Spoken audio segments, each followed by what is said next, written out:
வீட்டுல ஒரு வேலையும் செய்ய மாட்டா. குறுக்கு வழியே நம்ம தான் வேலை செய்ய வேண்டியதா இருக்கு.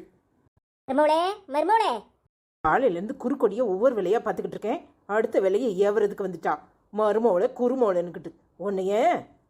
அத்தை சாரித்த தெரியாம பட்டுட்டு நீங்க இம்புட்டு பக்கத்துல இருப்பீன்னு நான் நினைக்கல. உங்க சத்தம் கேட்ட உடனே படக்குன்னு திரும்பினா தெரியாம பட்டுட்டு. சொல்றத அப்படியே நம்பிட்டேன். போய் சட்டுப்பட்டுன்னு சாம்பாரை வச்சு அவியலை வச்சு சமையலை முடி.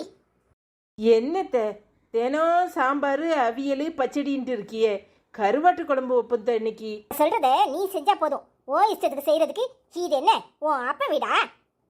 ஆமா, ஏன் அப்பா வீடு இல்லை பின்ன உங்க அப்பா வீடா? என்னத்த முணங்குற? என்ன முணங்குறியோ அத முகத்துக்கு நேரா சொல்லு. என் இஷ்டத்துக்கு வைக்கிறதுக்கு இது ஒன்று ஏன் அப்பா வீடு இல்லை, உங்க இஷ்டத்துக்கு வைக்கிறதுக்கு இது உங்க அப்பா வீடு இல்லை.